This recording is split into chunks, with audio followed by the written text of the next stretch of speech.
Hey,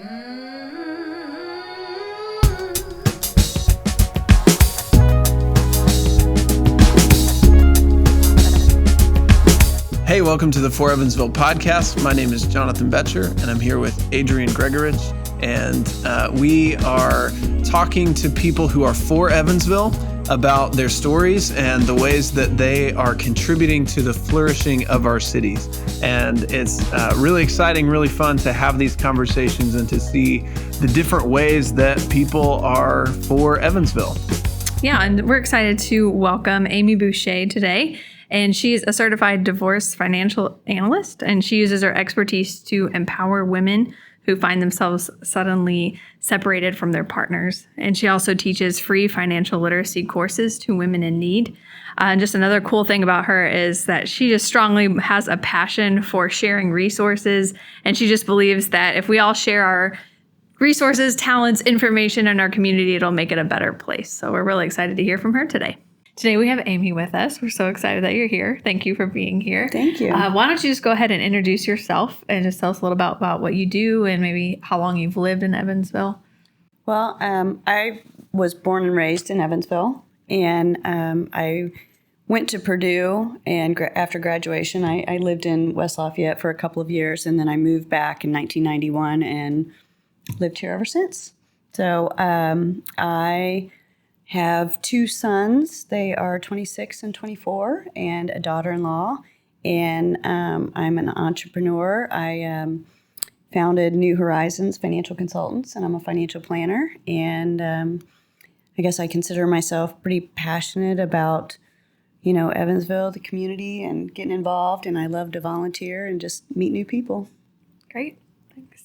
What makes you love Evansville?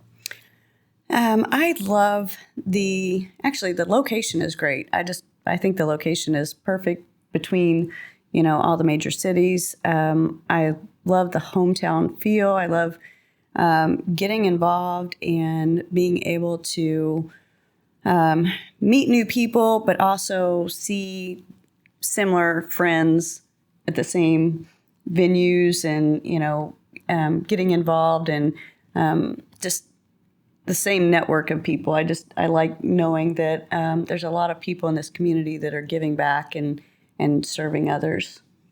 Yeah. And you're one of those people. I think that would be fair to say. And you've kind of taken your skills from your profession and your business and created opportunities to use those skills to help people thrive and flourish in our community. Could you tell us a little bit about that and what that looks like? Well, I think as a financial planner, backing up a little bit, when I first got into being a financial planner, I really personally undervalued what came easy to me. When I went to college and I started taking the classes, I didn't really appreciate that the skills that I had already and was learning were something unique. And that, but when I started practicing and really started helping, and specifically, I started helping women who were going through divorce about 10 years ago. And I started realizing that what I could share with them, was a value that they, wasn't skills that they necessarily had themselves. And so it's something that I just really wanted to empower and share. And, it is my business, but also at the same time, I just want to give it away as much as I can. Yeah. Because I don't want people to be afraid of their money, afraid of their finances. I want them to feel empowered in making good decisions. Yeah. So that, and then I also, if there's organizations that I can help with the skills that I've learned as an entrepreneur, whether it's marketing or fundraising or just awareness, I just want to help the organizations with those skills. Yeah, and that's a big deal because whether you are managing an organization or just your personal finances, doing that well or doing that poorly can have a big impact on, just your capacity to use the resources that you have, whether it's to provide for yourself and your family or your organization. Definitely. So that makes having that skill set and having some coaching on that makes a huge difference, I imagine. Yeah, for sure. And, I think, as a small business owner, you wear many hats. And there's a lot of small nonprofits that do the same thing. They have to juggle many hats between the different small staff. Right. And so, helping them with what I've learned, how to juggle those hats. And then also, trying to bring in more volunteers, especially, or board members, whatever, to spread the responsibilities. Right. How did you get to a place where you were interested in making those skills available to nonprofits and individuals outside of your business or beyond, customers of your business? And what kind of led you to that decision, or led you to, kind of branch out beyond just, I'm going to help customers through my business, to I'm going to try to make this available to as many people as I can? I think it's inherently maybe wanting to help others, but also, I think of a couple of phrases, the rising tide raises all boats. Sure. And then also, that as a Christian, we're called to serve, Sure. And we're called to serve others. And if we're serving others, we're fulfilling the role of Christ. And that, if I have something that someone else doesn't have and I can afford to share it, which my knowledge and time and resources, then that's, what I should be doing. That's what I'm called to do. Yeah, that's really cool.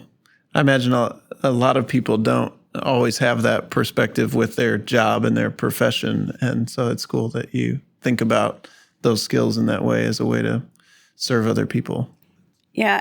And like I said, maybe early in my career, I didn't really appreciate what my knowledge could do for others. And I think because I gained that appreciation later on, that maybe I value it a little bit more. And I just really want to share it.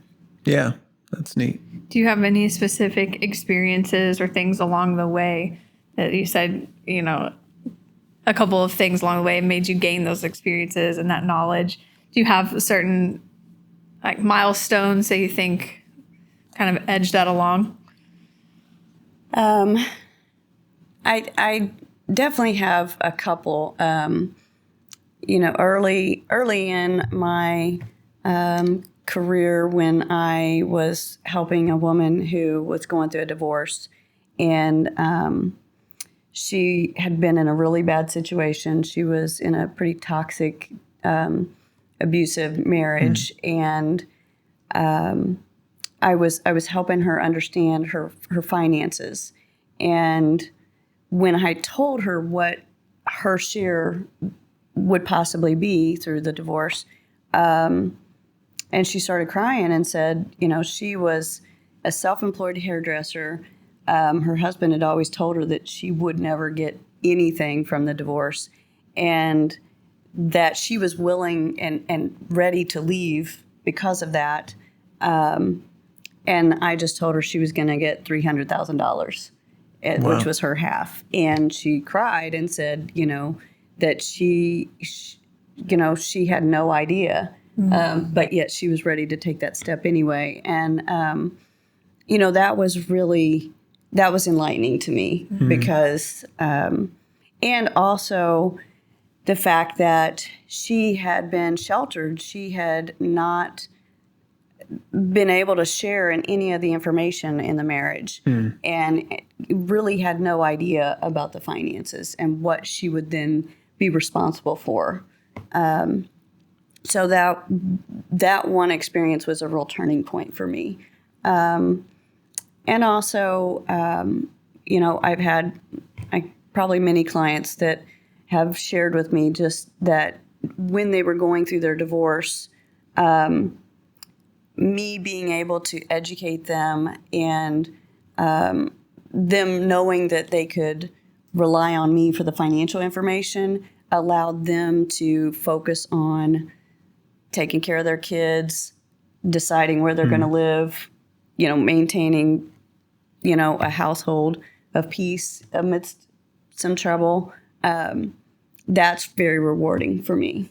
And, like anytime I'm able to do some workshops, I'm doing a workshop right now that there's women. It's actually kind of a national workshop, and once a month I'm educating the women on finances, and it's just very rewarding for them to see them. It's kind of a Zoom meeting type thing, and for them to be taking notes and know, like, these are women I'm never going to see again, but yet I'm able to share with them something that they will either be able to apply or maybe go, research some more, but hopefully be able to improve their financial lives.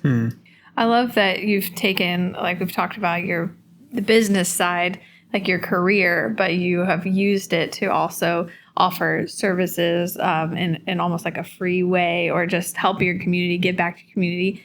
I would love to know almost the practical steps. If we have business people listening and saying, yeah, I would love to give back to my community doing the skills and knowledge that I have, where can they start?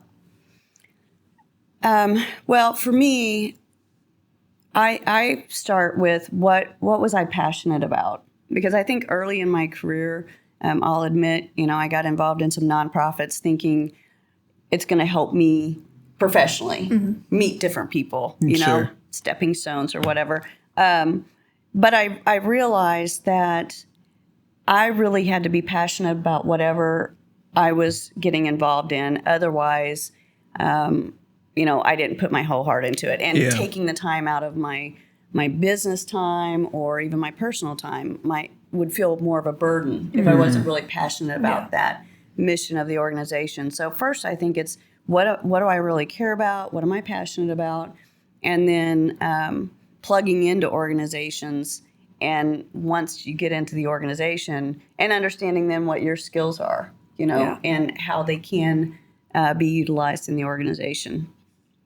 Yeah, that's really cool. I was just, as you were kind of talking about that process of coaching somebody through financial literacy and them being able to then focus more on other parts of their life and not having to stress so much about managing those things. I was thinking about the ripple effect that has in their own life and then in the community as well. And so whenever you think about the way that you see these skills and just financial literacy kind of helping an individual person in their life, and then you take that and you envision our community as a whole, what if everybody had these skills and was able to manage their finances in a really good way that was going to help them a lot? How do you think that would impact the community as a whole, or what's kind of the citywide impact of those little ripple effects kind of happening as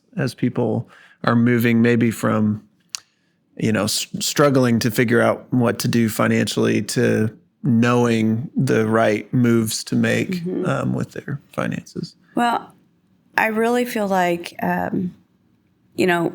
we're all, what do I say, like blessed with a certain amount of resources, and, talents and that we're, supposed to try to make the best of it. Right. And a lot of people don't make financial decisions out of fear of making a mistake. And, I'm going to get it wrong, but, there's the story in the Bible about, burying your talents. And so, if you think about talents as money, if you're, not confident or don't have the opportunity to expand your talents as in money, invest it or, invest it in a business or invest it in your home ownership or even just, taking money from a bank account and putting it into an investment account. If you don't have the confidence to do that, you're not going to grow your own talents. Right. And so as a community, if everyone, again, the rising tide theory, if everyone was able to grow their financial picture their personal finances, and then they could give back to others and also rely less on social systems, because they're able to improve their own financial lives. And also what comes along with that is, confidence. People feel better about themselves. They don't have that, again, if they can kind of put their finances in a category that says, okay, I've got this under control. Now I'm going to, take care of something else over here, whether it's improving my education or different jobs or just being a better mom or a better dad, because Sure. I'm not stressed about my finances, so Right. I can be a better mom or a better dad. Yeah, that's huge. So you talked about, if somebody wants to think about how to use their, professional skills or whatever kind of giftings they might have to help others and serve others, identifying what they're really passionate about is really important, because then you're going to really put your heart into it. I feel like another barrier for people is sometimes not having opportunities to connect with people who would benefit from those skills and things like that. So do you have any advice, or can you speak to, like, how do you find the people who are going to benefit from what you have to offer, and how do you get connected with them and build relationships and build the kind of trust that it takes, for them to see you as somebody who can help and contribute to their flourishing and things like that? Again, I think some of it is taking. Some of it is time. I will say early on, I tried to get involved in different organizations, and maybe I was forcing the issue, but I tried to put myself out there. Like last year during the pandemic, we offered a service at a significant discount for people who were struggling through the pandemic, to just help them kind of put things in perspective. Being open to opportunities, and not just thinking of something as this is what I want to do, or this is what's going to help me professionally, or what's going to, it's really, I think the most selfless acts are when I've been the most useful. So when I've went into something thinking I'm just going to open this up and see where this leads me, and then that's usually when I can be the best service. Yeah, that's great. Yeah, like sometimes putting ourselves in positions where we can just listen and then say, okay, there's some needs that I know that I'm equipped to meet. Yes. And so I think that's really important. Yeah. That we're listening and not being afraid of. I think some people are afraid to get involved in something, thinking that, it's going to amount to more than I'm willing to give, or I'm going to be obligated. And as long as you are open to the opportunities and just have good boundaries, and again, that you commit to what where your skills are and where you're able to help, but also where you really feel passionate about. Yeah. How do you feel like this work of using your skills to serve others, even beyond just what you're doing through your business, how do you feel like that has shaped you as a person, and sort of the way that you think about Evansville or relate to the community? I definitely think the more involved I get, the more I love the community. The more I see just great people, people who are, really willing to get involved and want to make Evansville a better place. And also, I think when you open yourself up to meeting new people, you see the other side of life and the other side of things.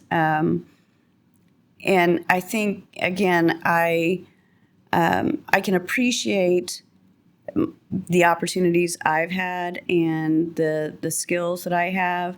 And then I also see what other people have and the skills that they have, and that what I can gain from that. And I've gotten involved in, like Leadership Everyone, where, you meet a huge variety of people. Right. And you can just really see that it's helped me to grow professionally, personally. You become less judgmental because you realize that people come from all different walks of life, and we're all striving to do the best that we can for ourselves and our family. Yeah. Yeah, I love that idea of contributing to the community, but doing it together, doing it in relationship with other people, meeting other people who have the same heart for the city, but have different skill sets and different kind of approach it from a different angle. Right. I think that's a neat type of community to be a part of and to be participating in. Yeah. It's interesting when you surround yourself with other people who are getting involved. Like I have certain passions. I love to work in organizations that kind of are focused on youth and helping youth and mentoring. And then I might meet somebody, who's focused, is solely on animals, and they want to work in shelters and they want to, have emotional support animals. And so, that's the cool thing about how we're all so unique, and, you have your own passion, but as everybody uses that, it'll cover all the bases. Right. So in your own line of work and community involvement, where do you see hope right now, or what's something that you're excited about that's going on in your world? Well, I really love what's going on downtown Evansville. I just like the community that I see down there. I like the new businesses that are coming in. Something else that I think is great about Evansville is all the different small businesses. We really have a lot of risk-taking entrepreneurs who, want to create things in the city. And, entrepreneurs put people to work, and they keep the economy going. And so, and I like how a lot of the small businesses are so supportive of the different nonprofits and supportive of each other. And so that's one thing that I really like. Awesome. Yeah, I think that's great. We actually just had an episode that we recorded. It will probably have aired a long time prior to when this episode airs, but we recorded it earlier today, and we were talking about entrepreneurs sort of having a nurturing mentality of nurturing younger entrepreneurs who were just starting out with new business ventures and things like that. And it was cool to hear sort of that culture that exists among business leaders in Evansville of not just trying to make their own business successful, but trying to help other businesses succeed and putting our community's success and flourishing as a priority for their business as well, and creating good jobs for employees and all of that. So it's neat how, businesses are supportive of nonprofits, but also in their business themselves, they're bringing value to the community and they're helping our community flourish. And your story is certainly an example of how that happens, that through your business and through your sort of personal passion for financial literacy, that you're helping to bring value to the community and to your neighbors. So that's cool. Thank you. Well, Amy, thanks so much for joining us today. It was a pleasure to talk with you and get to know a little bit more of your story. And thanks for the great work that you're doing in Evansville and using your skills and talents to help our city thrive and flourish. Thank you. Thanks for having me. Thanks.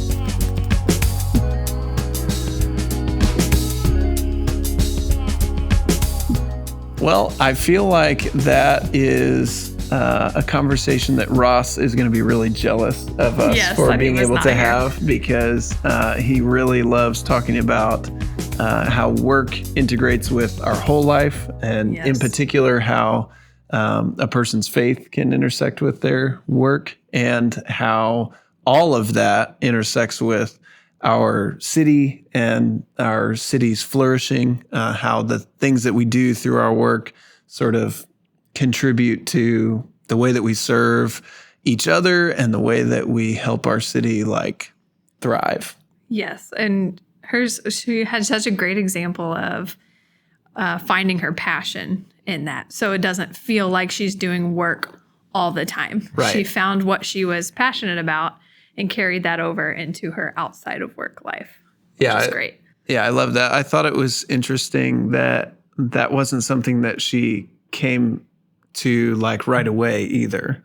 She had already started a business and was already kind of on this path before she put it together that I could use this because I'm really passionate about it beyond just my job. I could use this to serve people in the community. And I found that kind of encouraging because especially for college students, I think there's a lot of pressure to pick the right thing, once you start down a path that you're going to potentially get stuck in a job that isn't the right one for you or something, or that, should I do something really meaningful like work for a nonprofit or something, or should I work in a corporate job or a job financial related? And the reality is that job can be really meaningful as well and provide value to the community. And I loved how she also just said multiple times that she felt like just the course of her life had set her up in ways she didn't know. And so that everyone has their own unique story and the way that they've either been raised or grown up. We've seen that with a couple of stories. Yeah. Just the course of their own life has equipped them to meet needs. And it just took them listening, getting involved, taking that first step of getting involved somewhere, and then hearing the needs of other people and saying, oh, I can fit into that spot. And I have these certain skills and passions that I can help meet those needs. Right. Yeah. And I love that that theme of sort of servant leadership or just service in general. How can I promote the well-being of another person has come up again and again in our different interviews, that it's kind of started with just this desire to say, I want to figure out how I can help somebody else do well. And I think that's really kind of at the heart of what makes a flourishing city, and what that kind of seems to be at the root of a lot of these stories that we're hearing of people who are helping our city flourish. So. Yeah. Well, if you have any feedback or want to just talk to us more, maybe you know of someone else who is living for Evansville or yourself, we would love to hear from you. You can email us at info@forevansville.org, or you can follow us on social media at 4Evansville. Yeah, we look forward to hearing from you.